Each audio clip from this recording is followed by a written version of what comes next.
let me give you the 2-cent tour of who I am and why I'm chatting with you guys about this. So I'm a medical doctor, and I trained in medicine in a very traditional fashion. I went to Harvard Medical School. I trained in internal medicine at the Brigham Women's Hospital, which is a big, relatively well-known hospital in the Boston area. And then I went on to practice medicine in the emergency department at the VA up in the New England region, where I was for at least 15 years. And then that sort of led me to becoming a cannabis specialist, which, if you think about it, given the fact that I work for the federal government, is kind of an odd transition. But what really happened was that I had spent so many years taking care of these veterans whose lives in many aspects had been really harmed by alcohol primarily, but also various other drugs, both prescription and illicit, and really had sort of become kind of an expert on treating these illnesses, just because, by trial by fire, right? Because, here they are in your emergency room, and sometimes they were there for these drugs or alcohol related problem, but sometimes not that at all. They were there for some routine care type thing, but then you would find that whatever you were trying to accomplish for them was, ran into this drug and alcohol problem as a roadblock. And so having sort of developed this expertise and maybe even interest, when Massachusetts in 2011, 2012 started talking about medical cannabis as an option, because they had a ballot initiative, I sort of went, it's funny that I've seen all these guys who've been so harmed by these various other substances, and yet never seen anybody who is sick from cannabis. Maybe if that's true, I should be looking into whether there's really some medical value or not.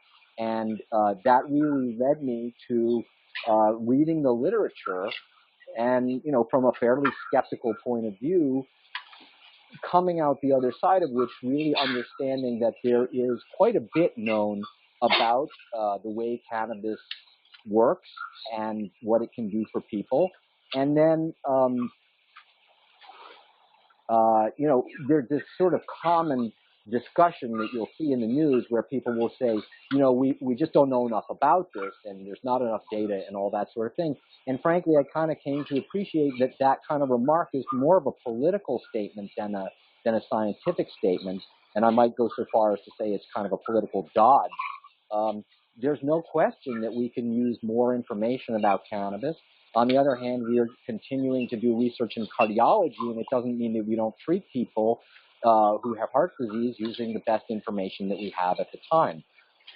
So anyway, after I kind of had come to this understanding of cannabis as a medical agent, I sort of looked around the landscape, and clearly I wasn't going to be able to do this within the VA, but what I realized was that not only did very few physicians know much about this, but that even the private institutions like the Brigham Women's Hospital that I mentioned, because they receive federal funding for almost everything that they do, we're setting policies that said, no, we're not going to do this because we're afraid the feds will cut off our money.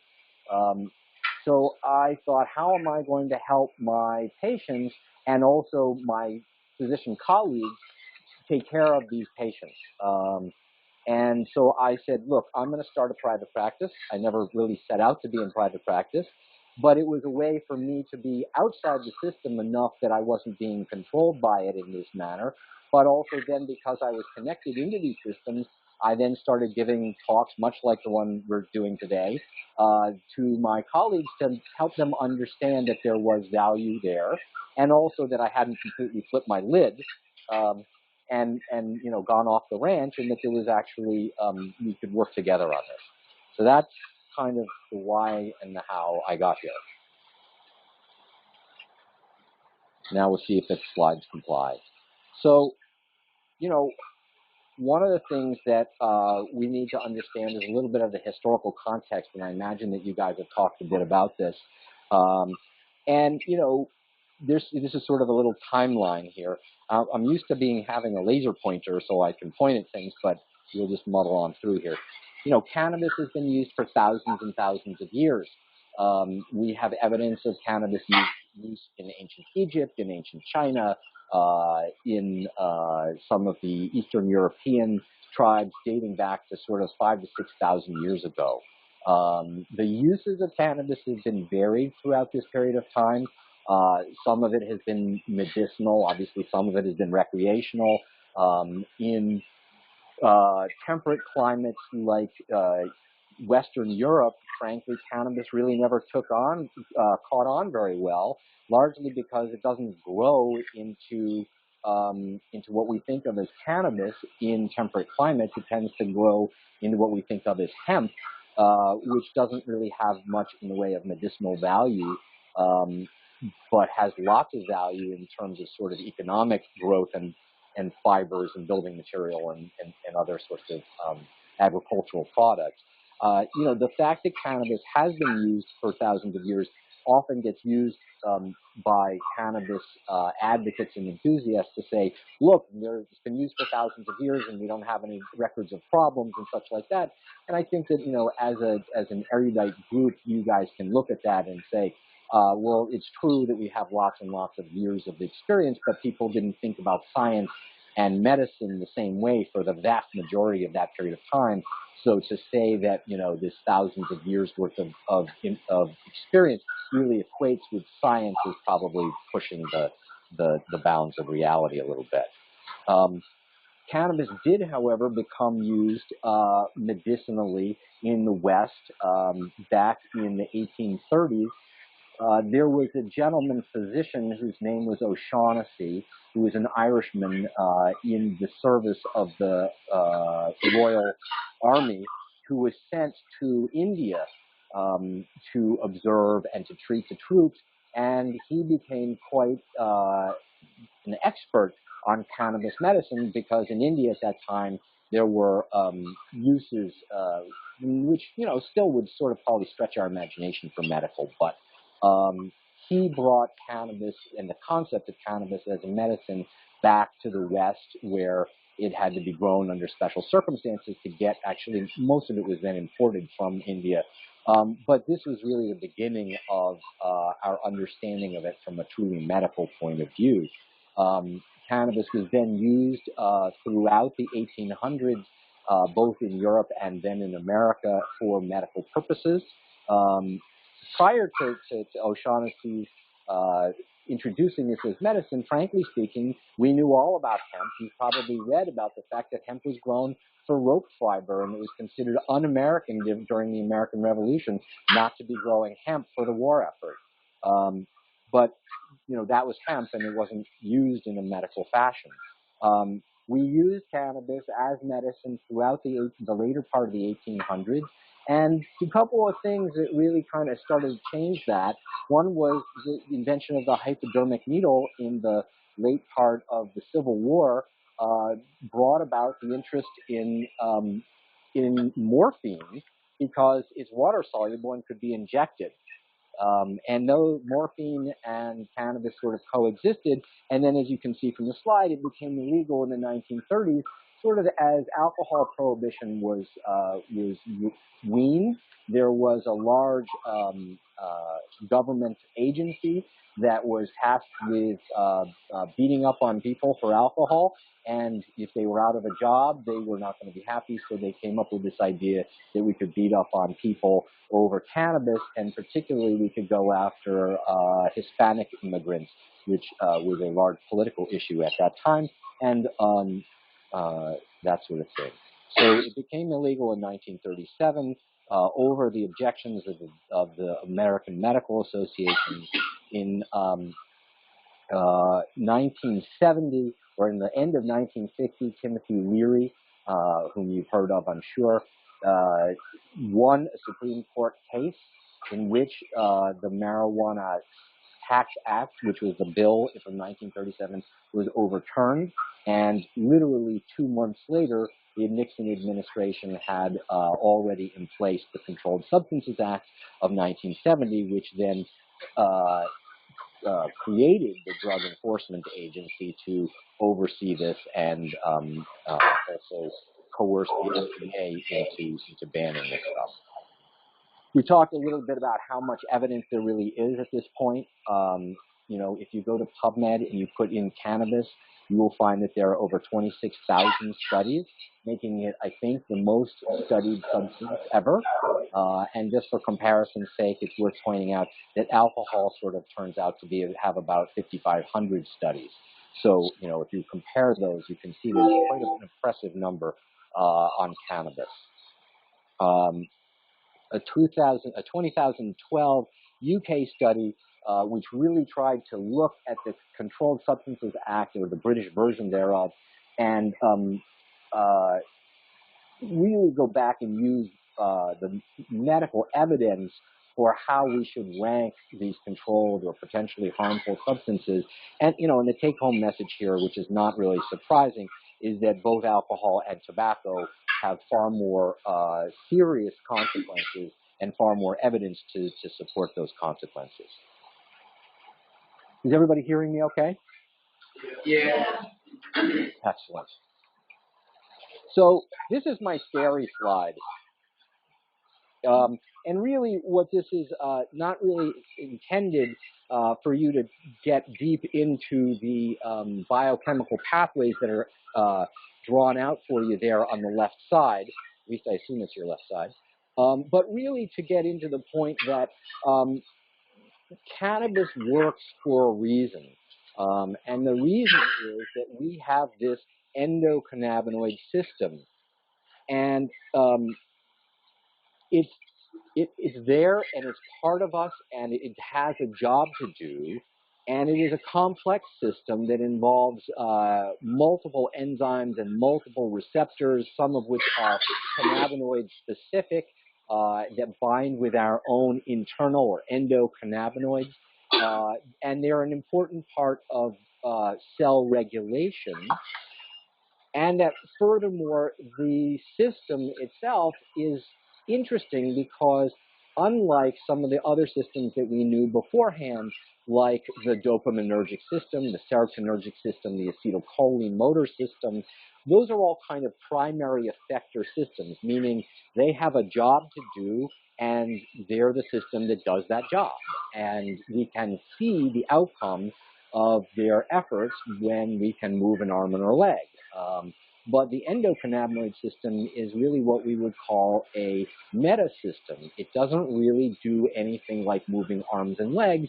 It's a system that spans the other systems and kind of keeps it in balance, in regulation. And so people talk a lot about the endocannabinoid system being responsible for maintaining homeostasis in the organism, which if you think about it, makes a lot of sense that there's crosstalk between these systems. But it also makes a lot of sense that until we started looking at why cannabis works and then discovering the receptors and trying to figure out how the receptors are working and where they're located and all those sorts of things, that we wouldn't actually have ever found this. So now that we know what it is, we've been able to kind of get in there and understand how this works. Did something change because I'm suddenly getting a lot of feedback? No, it's the same. Same? All right. Yeah, nothing changed on our side. All right, well, maybe it's just their computer. Anyway, so the point is that, you know, one of the comparisons people like to make is, you know, regulate cannabis like alcohol. And from sort of a political point of view, I can see where they're coming from, and it sort of fits with their sort of libertarian point of view on what people should be able to do with cannabis. But from a physician's point of view, from a medical point of view, this stuff has specific utility, and that we should be able to employ it in a way that really is beneficial. And so, you know, on a political level, I think it's important for us to kind of provide tools that we can use to achieve those. But one of the reasons why I think that alcohol is a very poor comparator is because alcohol doesn't have any medical benefit.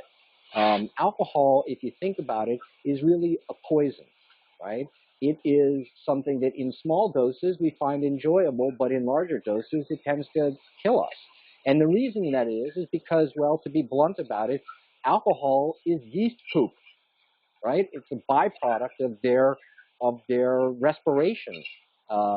And so when we take this stuff into us, it is not good for us. And in small doses, we can tolerate it and even enjoy it. But but it doesn't interact specifically with a set of biological systems. It simply makes the systems generally kind of not work very well, and for a brief while at low doses, that's enjoyable. But cannabis, on the other hand, interacts with a specific set of receptors and biological systems. That means that we can use these exogenous or phyto from plant-derived cannabinoids for specific purposes. And that's, I think, really the thing that makes that comparison not very apt. So when people start to talk to me about cannabis as medicine, the first things that they bring up are all their objections. And so this slide is starting to talk a little bit about some of those objections. And the first objection that people come up with is, but it's addictive. No, it's not addictive. We have to remember that dependence is not the same as addiction.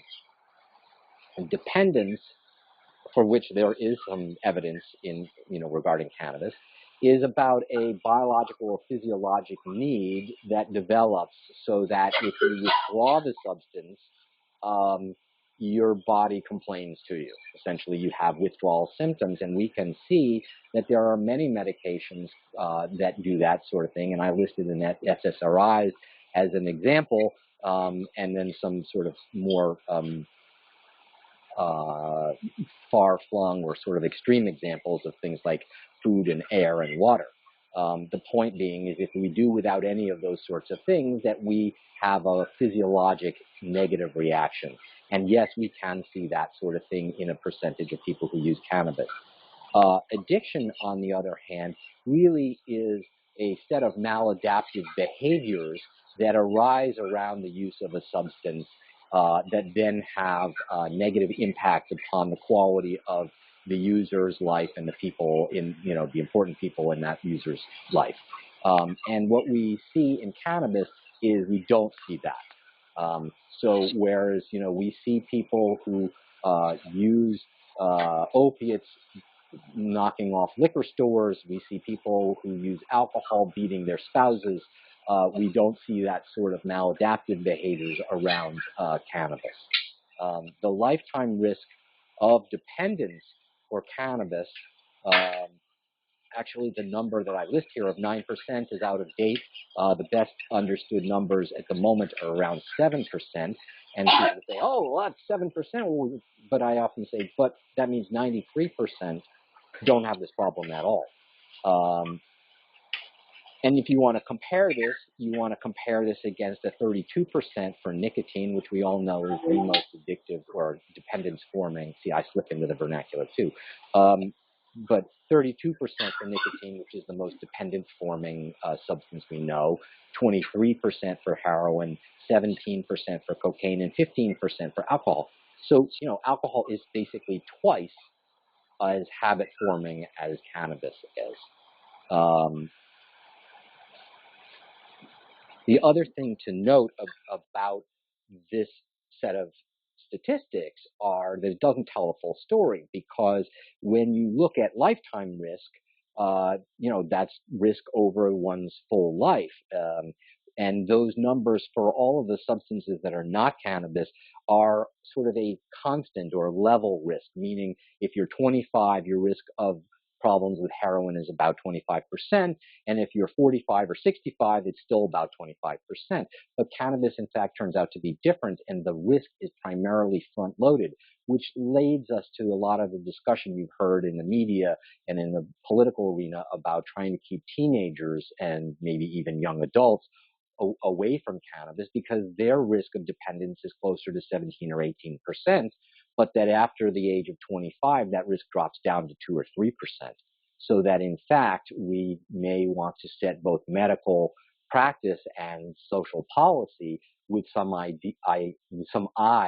to the age of onset of use, because that in fact may mean something. And then the other thing that one really has to ask anytime one looks at the risk of dependence, for example, is, okay, this is the risk of becoming dependent, but also what is the risk associated with the withdrawal, right? Okay, if I become dependent, how bad is that for me, right? And so we know, for example, that withdrawal from heroin is a very, very unpleasant and protracted affair with sweating and pain and vomiting and wishing you were dead and all of those sorts of very unpleasant things. On the other hand, heroin cold turkey withdrawal will not kill you. So that's kind of in the plus column, minor thing in the plus column. Whereas, and I didn't put this on the sheet, but benzodiazepines, which also work out to about 17% in the dependence department, if you stop them abruptly, you can develop seizures and in fact die. So the risk of the dependence is really two factors. What's the risk it might happen, and what's the risk of what will happen if it does happen? And so the question is, what does marijuana withdrawal look like?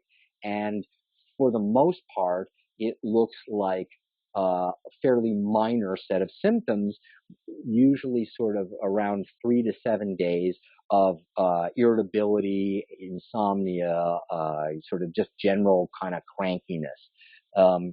Which, is probably no fun to endure, and it's certainly no fun to be around, but it's, in stark contrast to the withdrawal from opiates or the withdrawal from benzos. Now let's talk a little bit about what you can actually do with cannabis. Pain control. It turns out that cannabis can be used to control pain. Now, the interesting thing about this is that pain is a hugely pervasive problem in the United States. It is the number one complaint of patients to their doctors, and it is also the number one thing that the patients tell us we're really not doing a very good job of fixing or treating. And we are certainly seeing the outcome of this in the so-called opioid epidemic. It's unclear why it is that Americans have so much pain, but it is understood that we have something like 20% of the world's population and use 80% of the world's opiates, and clearly that's some sort of a mismatch. And we know also that opiates are dangerous, and in particular, in a linear fashion, meaning the more you're taking, the higher your risk. So the question then becomes, what could we use for pain control other than opiates? And it turns out the answer to that is not much. When we really think about what we have to use to treat pain, we really only have 3 classes of agents. We have Tylenol, right, which lives in a class by itself and can be useful for minor pain, but has its limits. And then the second class are what we call non-steroidal anti-inflammatories, which includes aspirin, Motrin, and naproxen, and a whole bunch of other medications, but they're all fairly similar and they fit in this category called non-steroidals. And they can be very useful also for pain, but they also have some downside risk. They can cause bleeding ulcers, they can cause kidney failure, and a few other issues.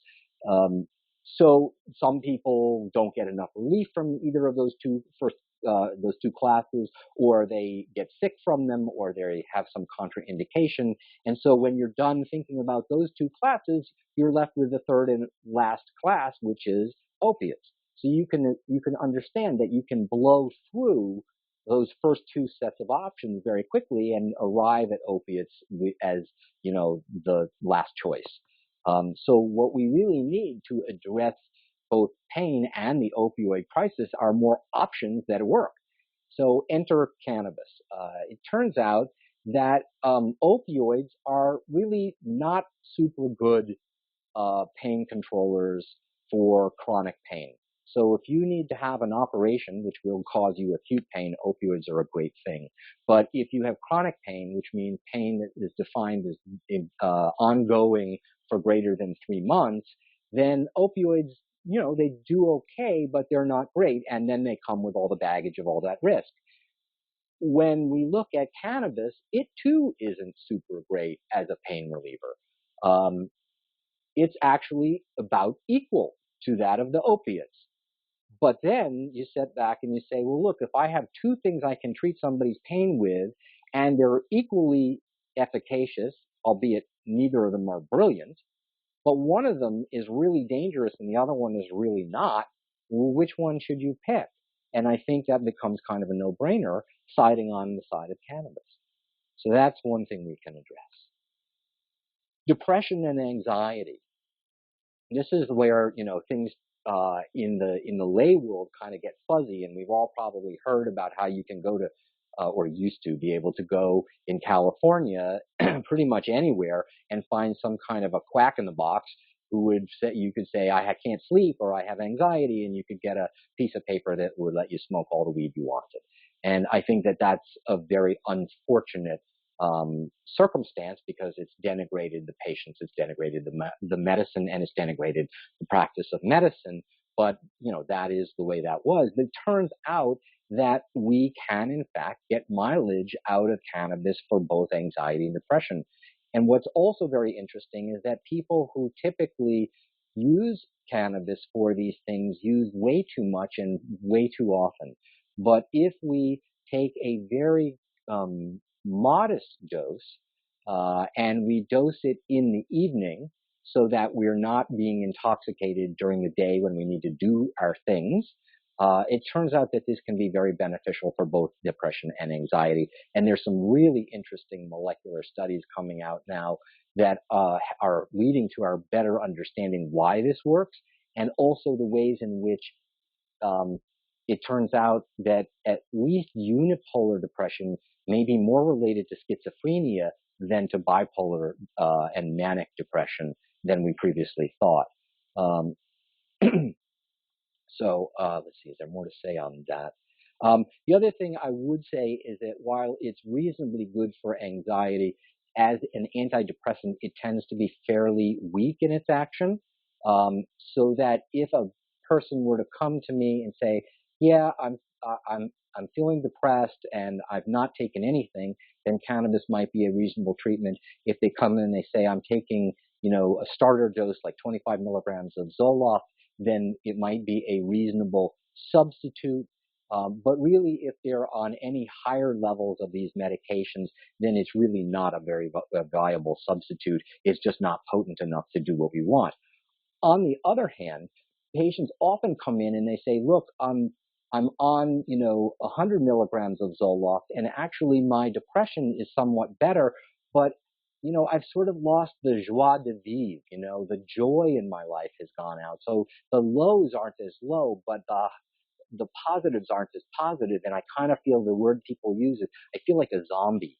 And it turns out that if you then add cannabis as an adjunct to their SSRI, some of that joy in their life comes back. And so you can use cannabis sort of not to directly treat the depression, but rather to offset some of the downsides from the medicines that are treating the depression. So, we can, with caution and thought, get a lot of mileage out of this stuff. Insomnia is really interesting. May not be obvious to you guys, but insomnia following pain is the number 2 complaint of Americans.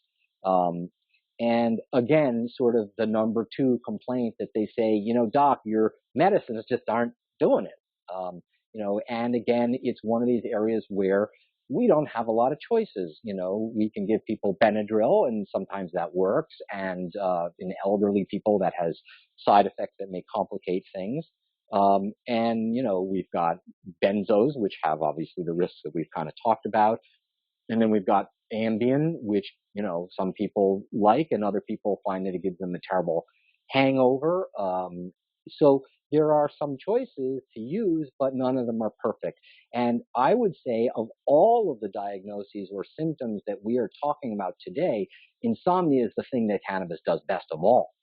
And so we can give people a tiny little dose before bedtime, and that often fixes a whole range of problems. Now, insomnia tends to fall into sort of two categories. There are the people who have trouble getting to sleep, and then there are the people who have trouble staying asleep. And insomnia of the getting to sleep variety is very easily treated with cannabis. It's a little bit harder with the staying asleep folks because you have to figure out how you're going to dose this in such a way that they don't wake up the next morning feeling kind of sort of still hungover. So if they wake up at 2 in the morning and they need to get up at 6, then another dose of cannabis at 2 is probably just fine because the duration tends to be about 4 hours. But if it's, 4 or 5 in the morning and they need to be up at 6, then you have to really think twice about how you're doing that. Again, this is why having people know what they're doing is kind of helpful for patients. Anorexia. Let me point out that anorexia is a medical term for difficulty eating, and not simply anorexia nervosa, which is an eating disorder that is most closely related, in fact, to OCD. And so when I'm talking about anorexia, I'm talking about poor appetite, difficulty eating, either for unclear reasons, or lifestyle issues, or disease-related issues, or disease treatment issues. And certainly, I think we all think immediately of people on chemotherapy where they have such horrible nausea and vomiting, which I think is the next bullet point, actually, and who then need some help being able to get past those negative symptoms and then even actually beyond that to feel interested in food. Cannabis can be extraordinarily useful for those sorts of things. Interestingly, people who don't have anorexia often ask me about getting fat because of the munchies and what can I do about the munchies? And the answer is, the munchies are kind of another side effect that comes with it. And so I tend to prepare my patients with some, practical tips, which really kind of boil down to fill your house up with baby carrots rather than Doritos, which seems kind of like a no-brainer, but the point being is that you probably will go after that which is sort of crunchy and chewy. And so if you have more healthful foods around, then that's a good thing. And the other interesting thing is that, and I'm not entirely sure what we make of this, but several studies now have shown that long-time recreational cannabis users on average have a lower BMI than the American general population, which is a little reassuring.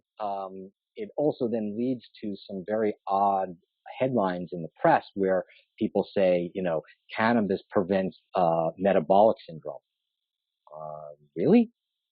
So, there's no evidence for that other than to say that, cannabis users on average seem to be less fat than the average American. And I don't think you can draw a conclusion beyond that. We talked briefly about nausea and vomiting. We should mention for a moment that while cannabis itself remains federally illegal, there is a federally approved, prescribable variation on cannabis, which is a synthetic THC called Marinol. And Marinol was approved for use with chemotherapy-associated nausea and vomiting in the late 1980s and was in use through the early 1990s. But frankly speaking, it didn't work super well, and most people who took it opted out very quickly. And part of the reason that we believe that's the case now is that what we've come to understand is that cannabis is a complex set of chemicals that interact with our neurology, not simply being one chemical. And so Marinol is a synthetic single agent THC. One of the things we know is that one of the other chemicals in cannabis that's not THC is called CBD, cannabidiol. You guys have probably heard a lot about it. Most of what you've heard is probably not true. because it's enduring or enjoying, I should say, a popularity at the moment that I think is undeserved. But it is an important part of the group of medicines, what we call the entourage, that accompanies THC. And we know that one of the things that CBD does is it binds to the CB receptors, the thing that THC interacts with, but it changes that receptor to modulate the reaction it has when THC comes along. And so patients, when they took Marinol, would say, I'm just getting super high and it's horribly unpleasant and I'm not enjoying it. It's not helping with my nausea and vomiting. And this probably would have gotten explored in more depth scientifically, except what happened then was in the early 1990s, a medicine called Zofran or ondansetron came along, and it's quite frankly better than any kind of cannabis for nausea and vomiting, and sort of knocked Marinol off the shelf, so to speak. The nice thing is that, in fact, now that we're using whole flower cannabis and its derivatives, is that we can use Zofran and cannabis and do even better for our patients. Sexual dysfunction obviously doesn't get a lot of talk in our society. It's a huge problem. 30% of men over a lifetime will experience some sort of sexual dysfunction, 40% of women.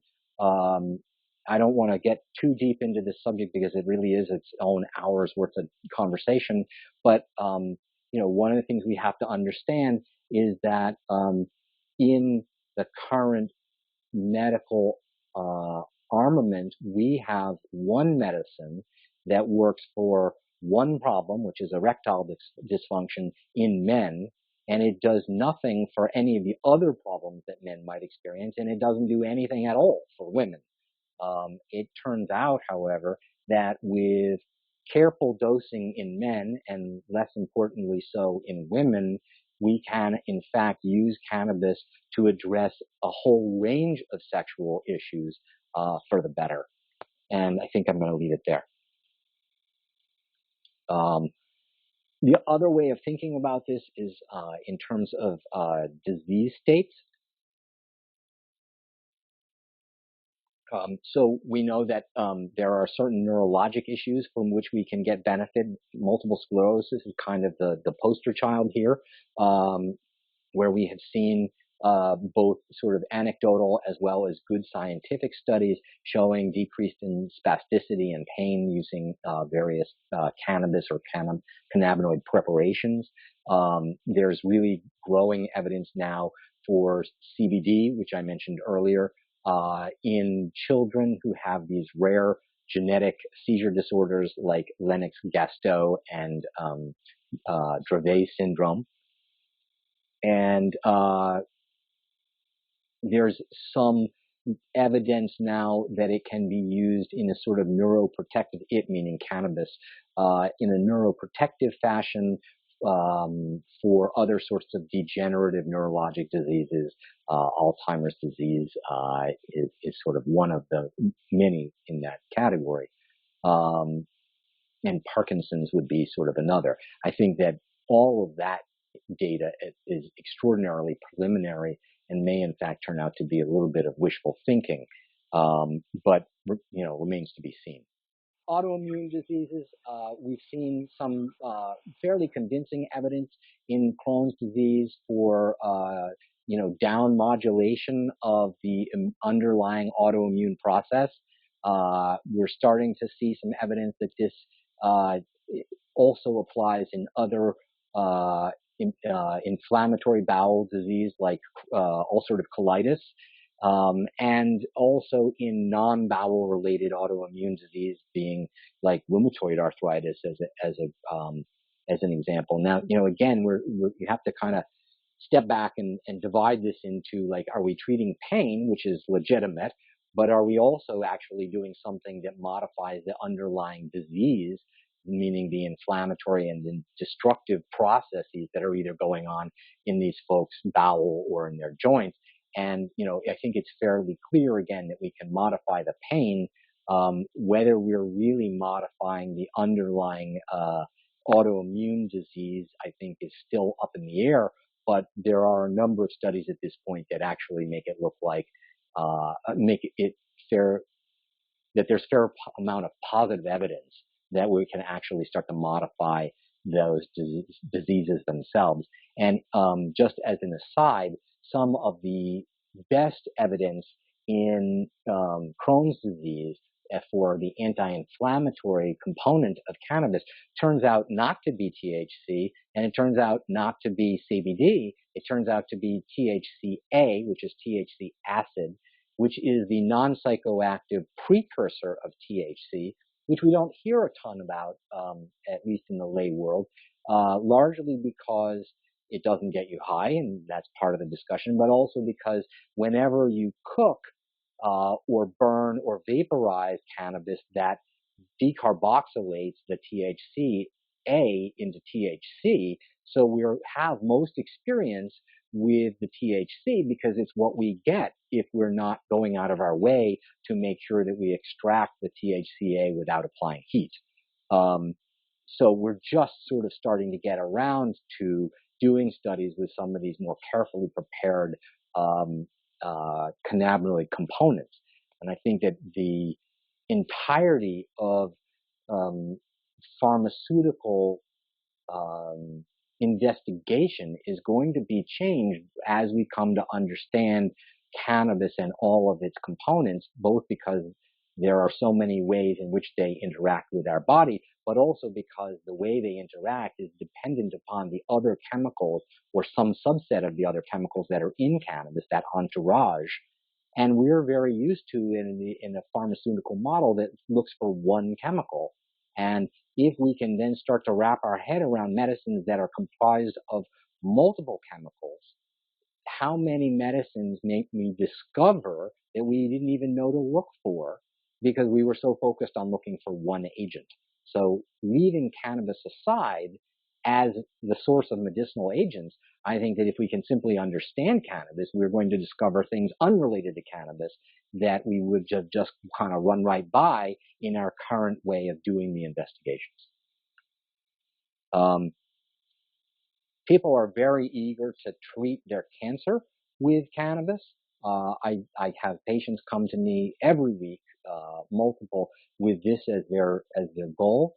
And you know what I tend to tell them is, look, we have some very encouraging, very preliminary evidence that cannabis in various forms can kill cancer cells. But we also know that it depends a little bit on what's in that cannabis, and it also depends on what type of cancer it is, and those factors make a difference as to whether it will or won't do what we want. And also that all of those studies have been done in the test tube, and occasionally in the mouse. And that really doesn't rise to the level of evidence that we would expect for any kind of a medicine for human beings. I got to the point several weeks ago where I asked myself the question, what percent of medications that look promising in animal studies then fail in human beings? And I actually went and looked up this number, and I nearly fell off my chair when I found it because it's enormous. It's 92%.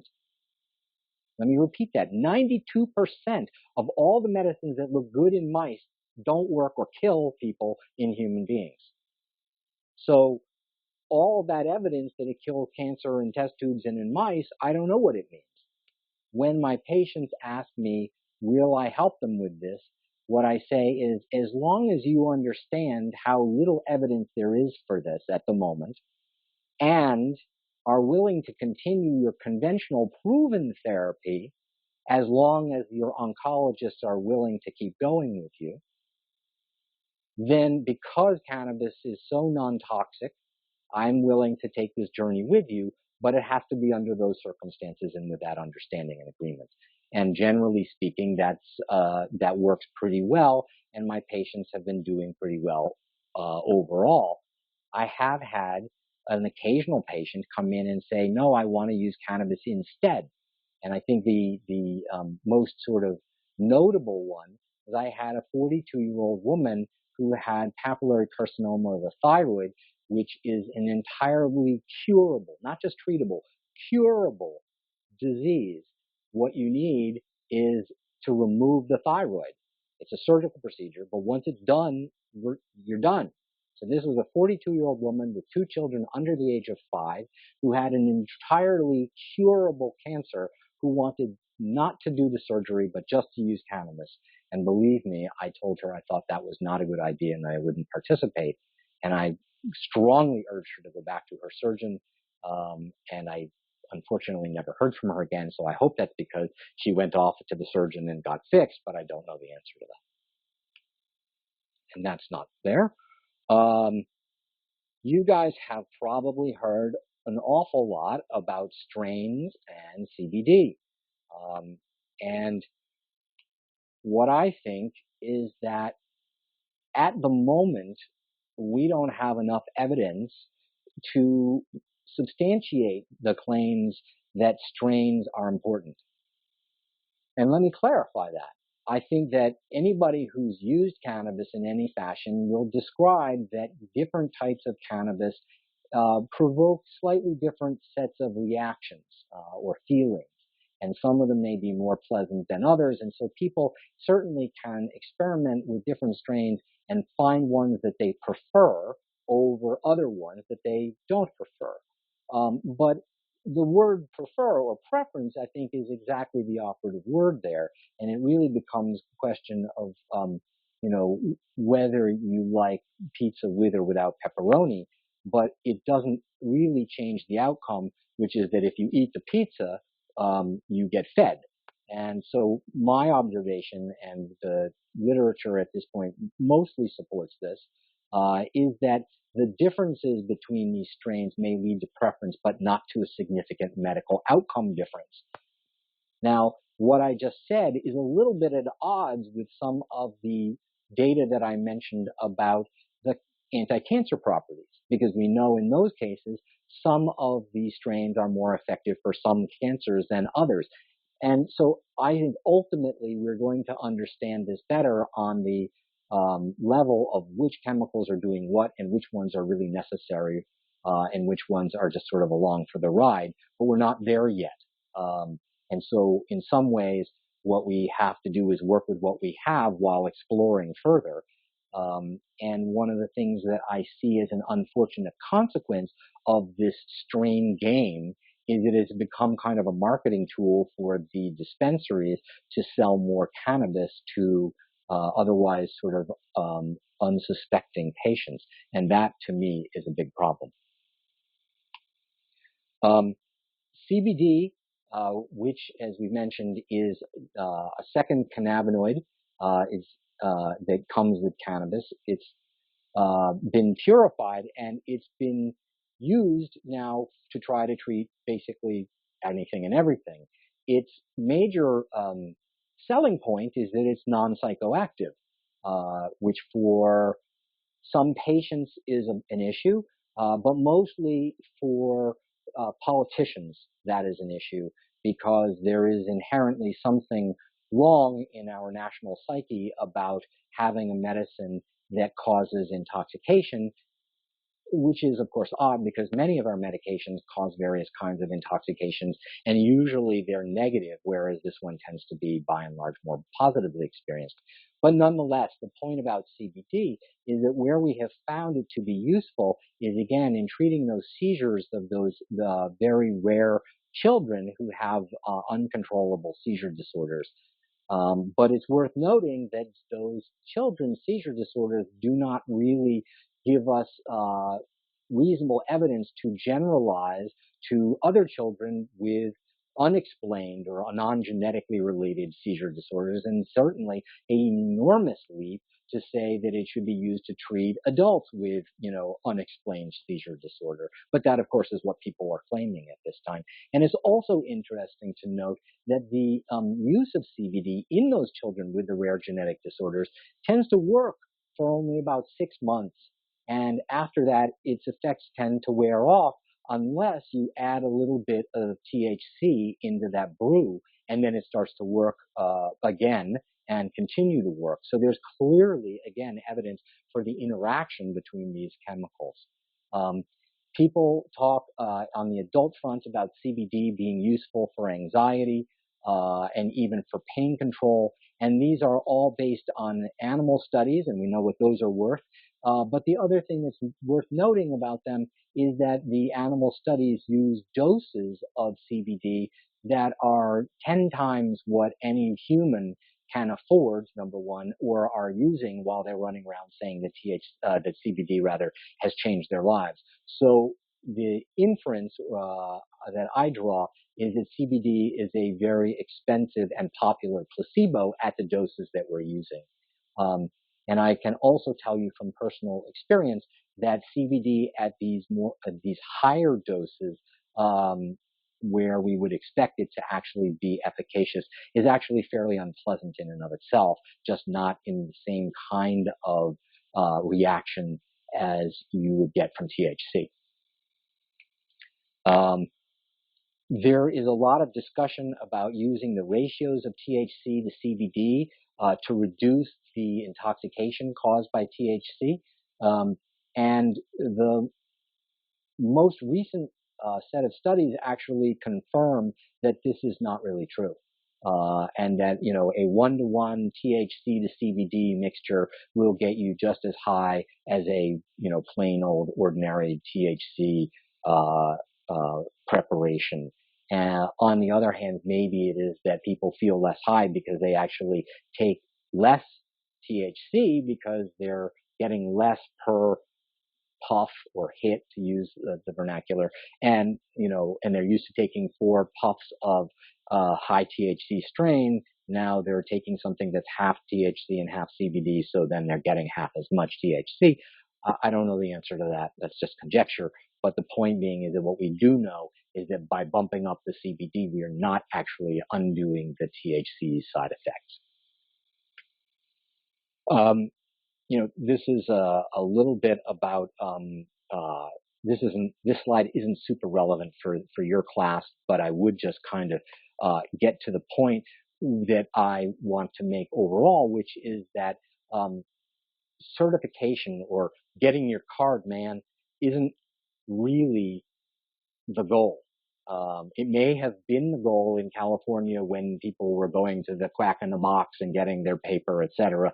But that's really not sort of medical, even though it's called medical. Really, that's recreational masquerading as something where the law will allow it. But when we really talk about practicing medicine with cannabis, we need to remember that the focus needs to be on patient care, not on the prescription, essentially, on getting the medicine. You don't go to the doctor saying, I want lisinopril. You go to the doctor saying, I'm concerned that maybe I have high blood pressure. What do you think? What do we do about it? How do you use the medicine? All that sort of stuff that goes along with care, not just here's the medicine, go figure it out. I mean, this is a huge problem right now, is that the culture around medicine in medical care is this sort of weird thing where the doctor says, yes, you can have it. And then the patient is supposed to walk out the door and sort of figure it out. Worse, yet they're supposed to get their advice from a bunch of lay people who have, not a lot to back up their points of view other than the fact that this is the way they do it. Or they're getting it from the dispensary who have no more knowledge than the lay people, but they have every reason to sell people stuff because they're in the business of selling stuff. And then, of course, I think it's also very important that we think about, seeing people back, right? You can write a prescription for this stuff for up to a year, at least in Massachusetts, and I think that's true in Florida. No, in Florida, you guys have to renew every 45 days or something. And that's a plus, right? I mean, what that means is that the patient and the physician need to engage in an ongoing relationship around, are we making you better? And that's what medicine is about. So anyway, that's a little bit on my soapbox. Not that any of this isn't on my soapbox. Let's see. How are we doing on time? I just don't want to take up too much time. All right. We have another hour, and I guess we'll have some time for questions. Well, because you're answering a lot of the questions that came in on that other PowerPoint, so this is good. Okay, great. So I'm actually closing in on the end of the slides, and then we'll do the Q&A stuff. Perfect. One of the things that's really important about cannabis as a medicine is understanding the available routes of administration and how they're different. And, in medicine, we're sort of fairly used to giving things as pills, by and large. You know, there are some other medicines we give IV, and you know, and there are some that are inhaled, but really the vast majority of them are pills. And I don't know whether that's good or bad. That's just kind of the way it is. But one of the things we need to understand is that just like conventional medicines, treating patients with cannabis requires careful attention to dosing, but also to the ways in which the route of administration changes the behavior, both in terms of the blood levels, or the rate of rise and decay, right? What we would call the pharmacokinetics, and also having to do with the way that we metabolize cannabinoids. So, you know, as with my patients, I always start to talk about smoking. And the interesting thing is that despite many, many years of looking for the kinds of harms from smoking cannabis that we would expect based on smoking tobacco, we have not yet found those harms, which I find somewhat reassuring. But it's also true that, you know, the time course, while lengthy, is probably not lengthy enough. And so I start by talking about smoking, I don't in general recommend that people actually smoke this stuff. But smoking, if you think about it, is a form of inhalation. And inhalation has certain advantages over other forms. Or maybe it's not even advantages. Maybe it's just it's different, and we can use those in certain circumstances advantageously. And so when we inhale this stuff, the onset of effect is relatively rapid, right? It kicks in not instantly, which is what you'll read on the web, and that's a really good way for people to overdose because they think it should be working and they take more. But it's, 10 to 15 minutes it starts to work, and that's a fairly short time to onset. And then the other thing is its duration of action tends to be sort of modest, meaning 3 or 4 hours, and then it starts to wear off. And so for many things, that is a great way of doing things. For example, if you have the anorexia that we were talking about, and you need to sit down to a meal because it's lunchtime, you might want 10, 15 minutes beforehand to use this medicine by inhalation to stimulate the appetite at mealtime. But similarly, you might want this to work during lunch and then not necessarily kind of have, leave you intoxicated for the entirety of the rest of the day. So the fact that it wears off after a fairly short while is, again, another advantage. So when we want to use those advantages, but we don't want to smoke, then we turn to something like a vaporizer. And if you can see the pictures there, to the right of the woman smoking the joint is a device with a straw sticking out of it, and it has kind of like fins and stuff, and that is Storz & Bickel crafty flower vaporizer. So the top comes off that thing, and you put ground up cannabis material in it, and then it heats that material to a temperature where the cannabinoids come off as a vapor that we can breathe, but it's nowhere near the temperature of burning, so we get no smoke. And that becomes the ideal way of providing the medicine when we want inhalation. Downside to the machine is that it's a machine, and therefore it costs money up front when you have to buy it. This particular machine costs $279. Hear that with CPAP and so forth. That's right. I hear a lot of. Say that again? Because I talk sometimes about the dangers of where they're selling the oils, but not all the time do you know what is in the oil if you're not getting it from a dispensary or if you're not making it yourself. And a lot of times those little pins are getting sold around where you just buy those little cartridges filled with the oil. So do you have anything to say on that? Yes, I was absolutely going to get there.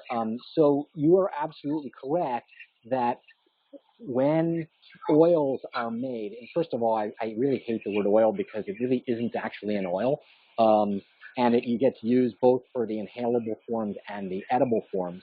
But leaving that aside, the oil cartridge can, if it's made poorly, contain heavy metals and pesticides.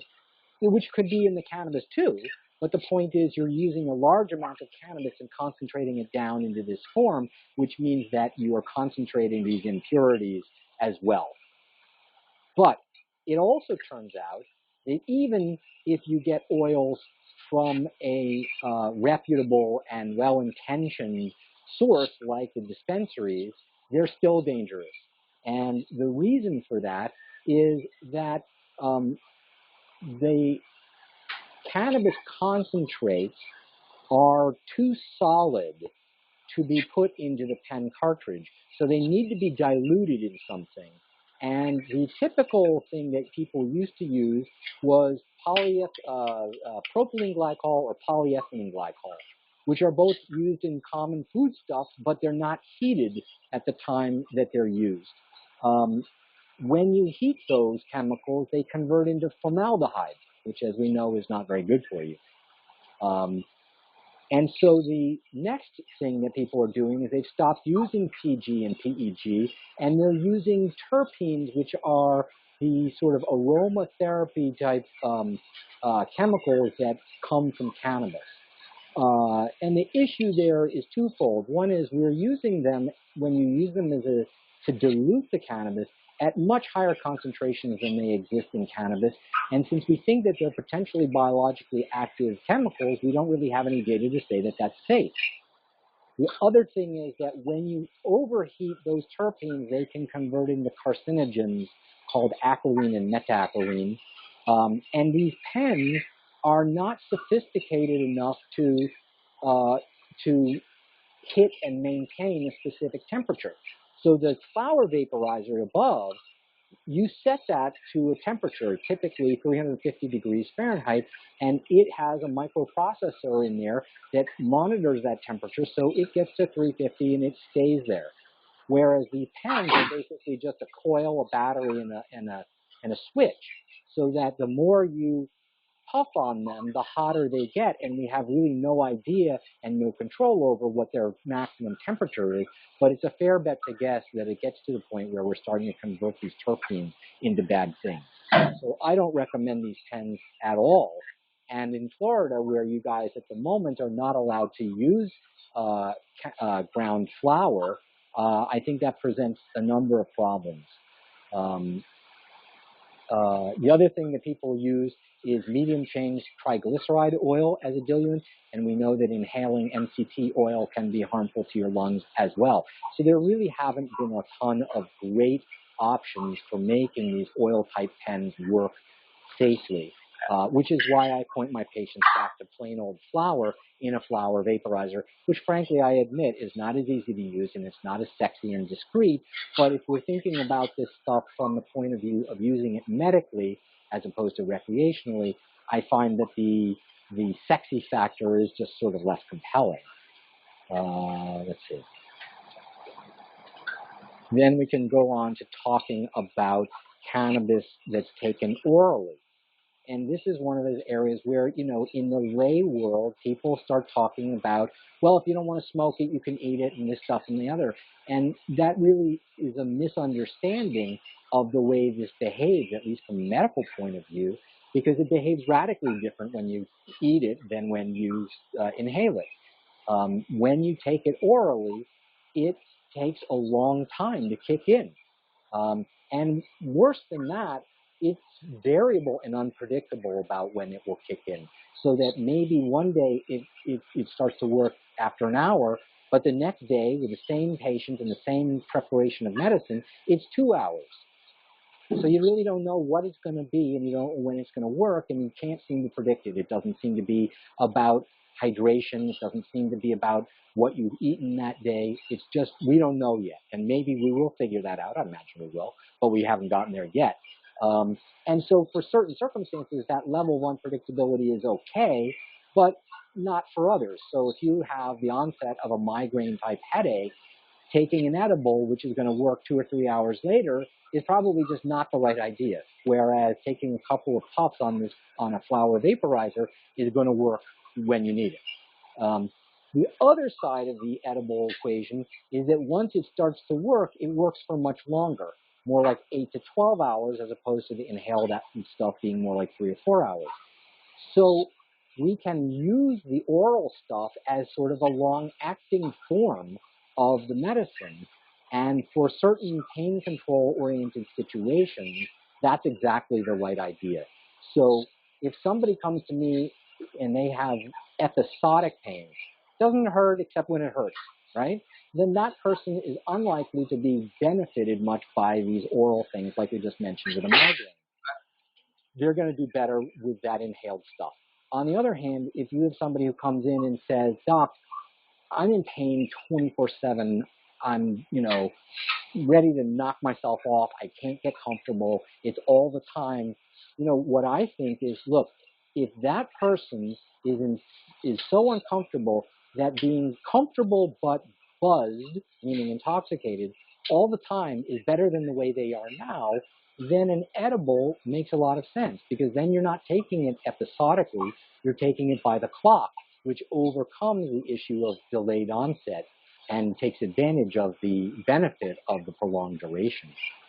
And frankly speaking, when we really start to think about this in sort of the palliative pain care mode, the combination of an oral with the inhaled makes the most sense, where we use the oral on the clock to,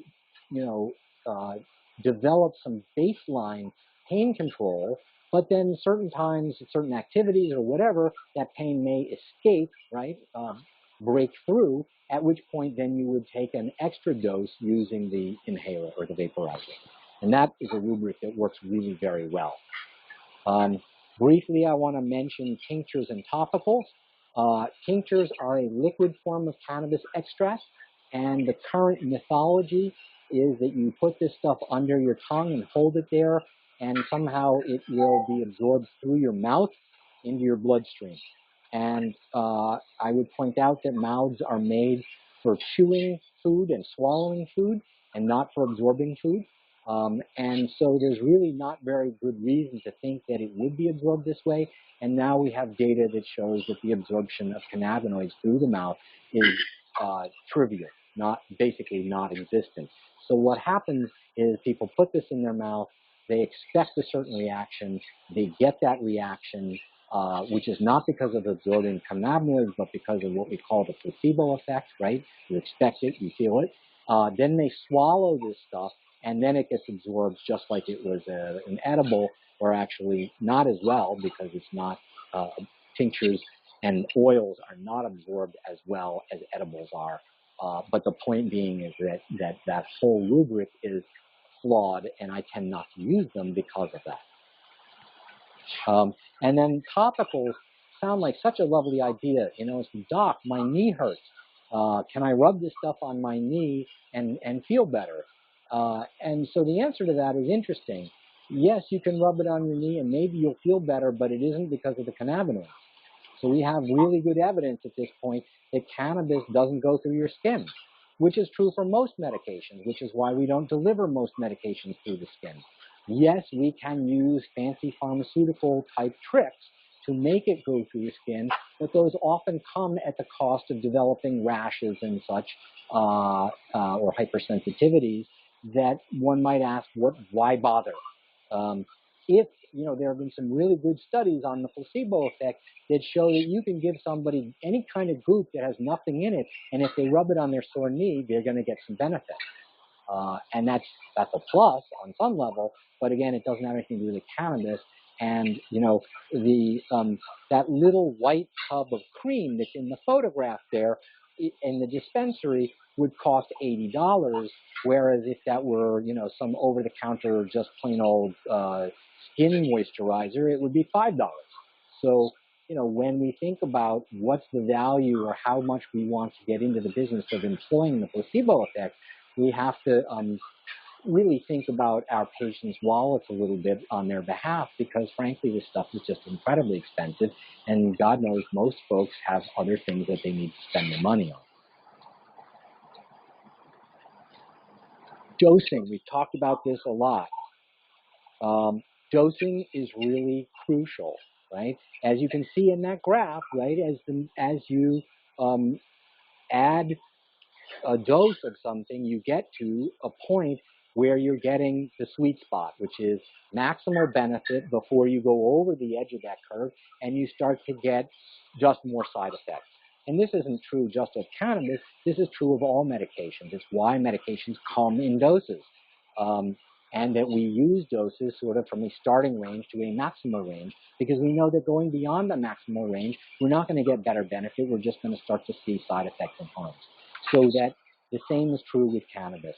And so on the bottom of the slide, we see this little hot leaf where it says 10 to 15 milligrams, and that's because, generally speaking, my patients seem to get best benefit in that 10 to 15 milligram range. And through various means, both inhaled and orally, we can achieve a specific dose. But what we don't want is sending grandma home to do bong rips, right? Like the picture. Because that's not really going to help her.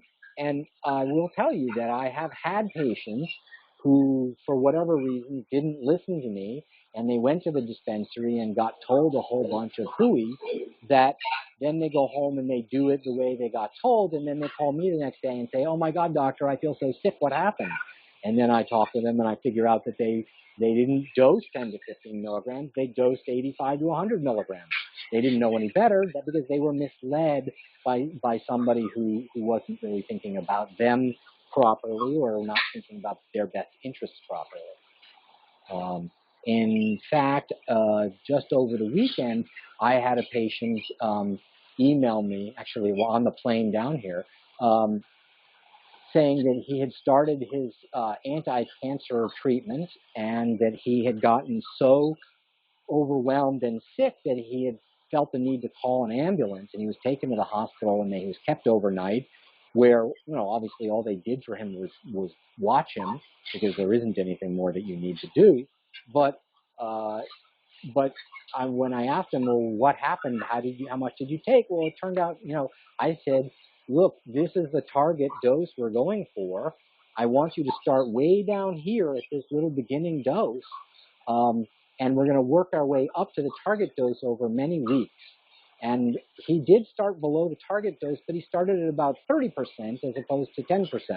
So it's not entirely surprising that he felt sick, although I'm a little surprised because he's actually, a previous user of cannabis. So the point being is that you have to really pay attention to what you're doing.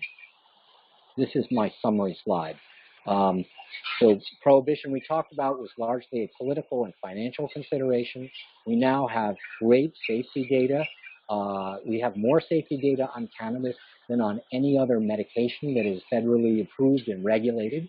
Certainly, you know, lisinopril and Lasix and all of those commonly used medications have not undergone nearly the kind of long-term scrutiny that cannabis has. We have found that cannabis is reasonably effective for pain and certainly a lot safer than many of the other options which are limited. That it is effective for a range, or preliminary evidence suggests that it is effective for a range of neurologic and immune illnesses. That the route of administration is an enormous factor in how this stuff will behave for people. That strains are overly talked about, but probably don't matter a whole heck of a lot, at least at the level of specificity that we have at the moment in terms of medical outcomes. I would like to take a brief moment to mention the Association of Cannabis Specialists, which is an international organization that I founded, which really aims at educating clinicians, both cannabis specialists themselves, as well as people we would call referring doctors, and also has a strong aim toward making sure that the cannabis products that are made are what we need for medical care, and that dispensaries are treating patients correctly, and lastly, that the political arena, the federal government, gets called to task over its current obstructionism with regard to both using and researching cannabis as medicine. So if you guys are of the mind to check out the Association of Cannabis Specialists, the address on the web is cannabis-specialist.org. And, no, I didn't even realize I had these bullet points. Oh, there we go. just to say what I just said. There it is. Ah, see, I didn't even know that there's PowerPoint is a funky, funky program. It's good, but it's not so good. Anyway, and then we have my favorite picture, my Mr. Happy Veteran. And if you want a bunch of references, you can go over here to this URL and download a lot of stuff. If you are interested in checking out my practice, there is my website, and you can always email me with questions at the email that's listed there.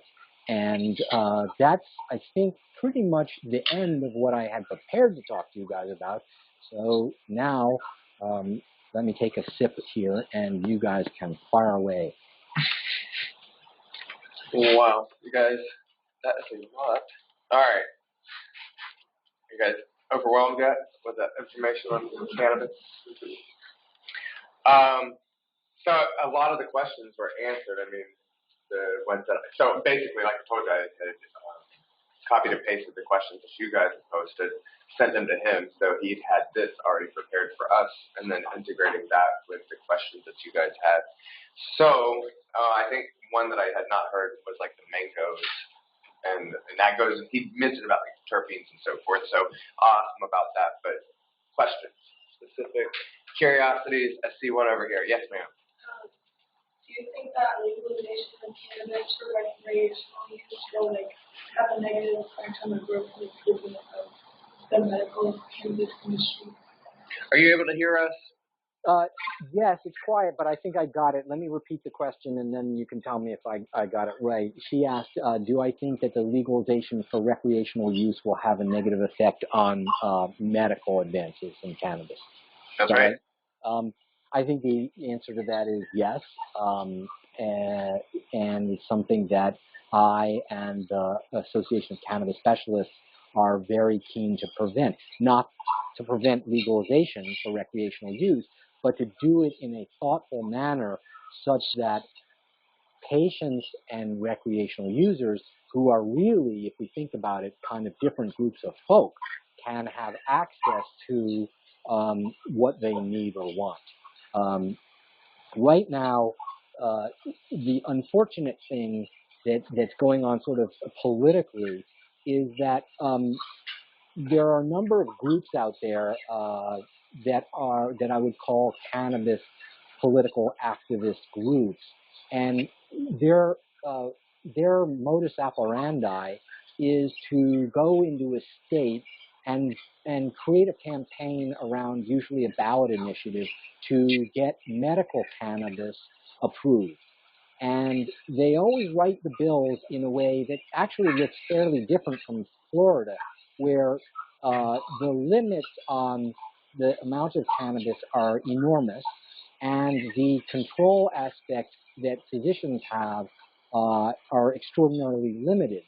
And what they then do is, once they get that passed, then they start pushing on expanding the list of conditions, which is another issue I think we need to get away from, and essentially just trying to make it so that anything becomes considered a medical condition.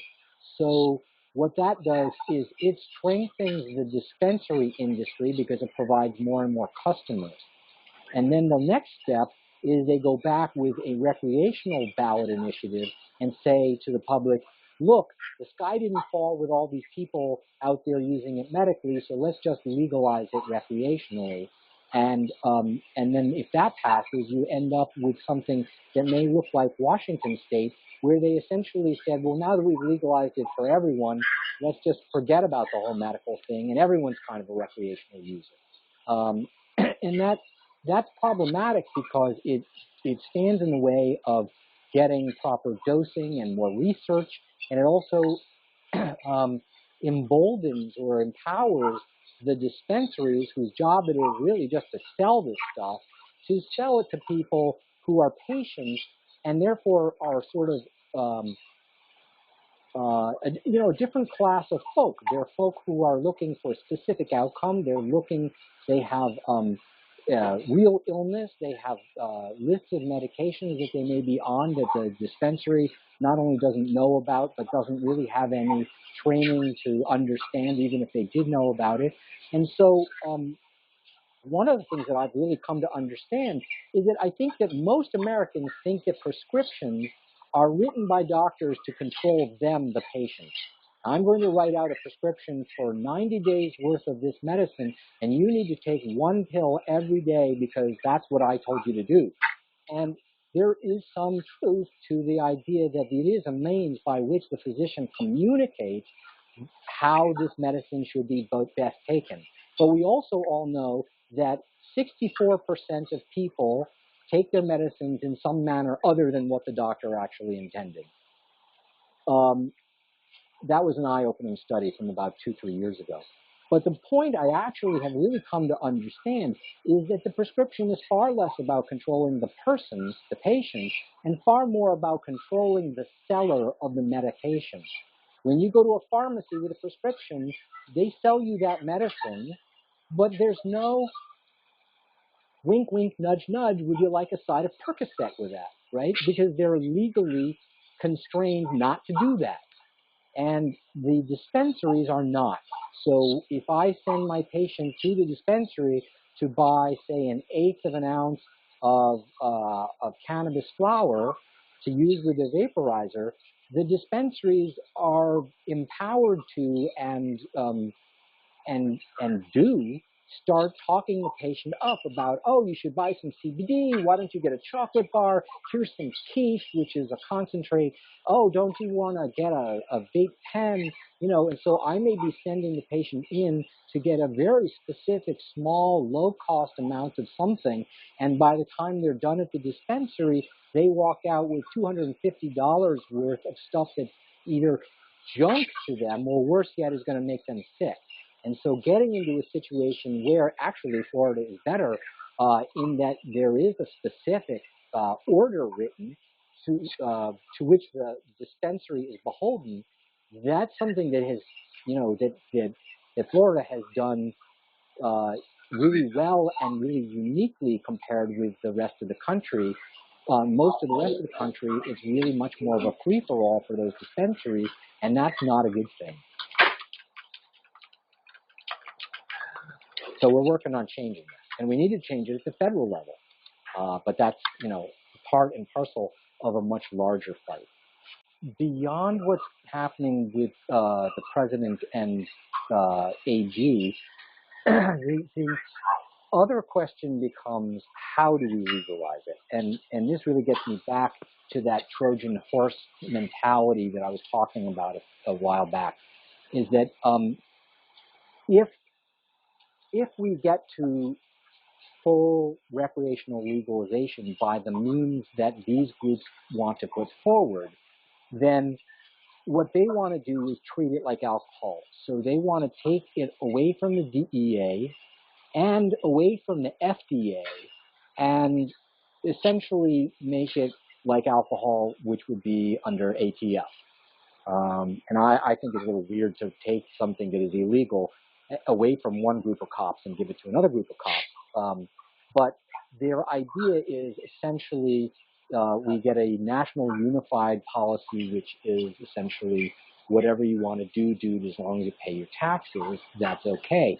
And I have a problem with that because that prioritizes recreational users over patients and gets back into that whole discussion of, does recreational pose a threat to the advancement of medicine? And what I think is going to have to happen for this to go well is for us to come up with a rubric that does kind of both. It says, look, we're going to have a cannabis system that looks kind of more like the Florida system, where doctors can write an order and patients can go and get that order filled at a dispensary. On the other hand, or simultaneous, and that's constrained and specific and in a way that the current prescribing system for other meds exists. And maybe the answer is ultimately it will be sold through a pharmacy, which is what I think it should have been in the first place. And so it doesn't have to be on the Controlled Substances list. There things that are not on the Controlled Substances Act are still controlled. They're just controlled by the FDA itself rather than through the DEA under the Food, Drug, and Cosmetic Act of 1934. So I think that's where cannabis needs to go in part. And then there may be another way in which it then goes to ATF or some other administrative group that says, okay, but if you're not using this for medicine, then you can get it at a retail outlet, a retail shop, for whatever purpose you want to use it. But that's not controlled the same way. It probably has different types of products, and it also isn't allowed to make any medical claims. So right now, dispensaries and retail outlets in states that have retail outlets say things like, this kind of cannabis will be good for your anxiety, or this will be good for your back pain. And I think that those things should be forbidden, because the people saying them have no idea whether they are or they aren't. They have no idea of what the consequences to any individual patient might be of using that product, and they have every financial motivation to say things that are somewhere between loosely true and or not true at all. So again, what I would like to see is that anybody who says, look, I want to use this for medicine, they should go see their doctor and get a true, proper medical interaction that leads to a true, proper prescription for a true, proper medicine.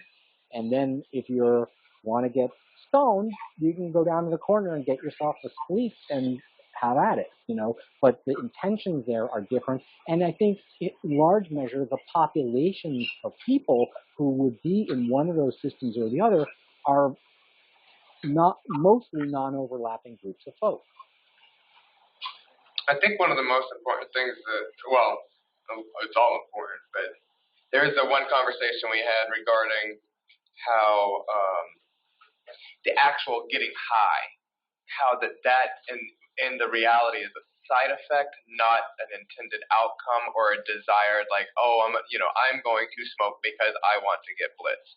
But yet, and when you said that, man, that stuck with me, because that's something that is this kind of stereotypical frame of mindset that people think that, I'm just smoking because I'm getting high. But when you really are talking to people who are using cannabis for the appropriate and legitimate reasons, just like whenever we take a certain pill and we get dry mouth, or we take an opioid and take a Percocet and we itch, there are these side effects.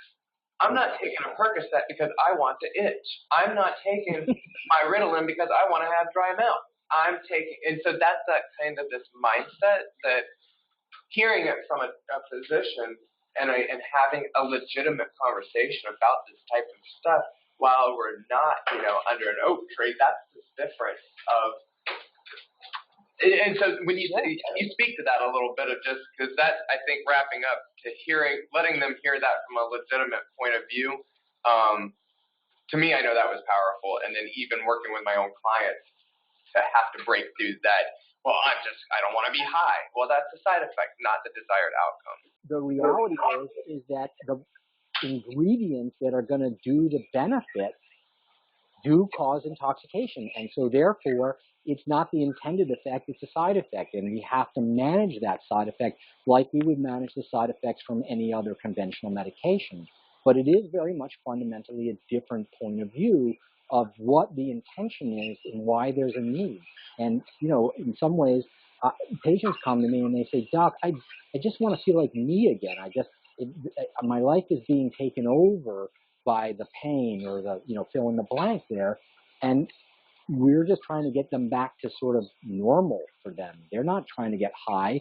They're just trying to get through their day. And it's a very different set of needs from somebody who, also legitimately is saying, look, I just spent the last 6 hours taking an exam and I'm beat and I want to just kind of get blitzed and eat Doritos and watch television. I don't have a problem with that.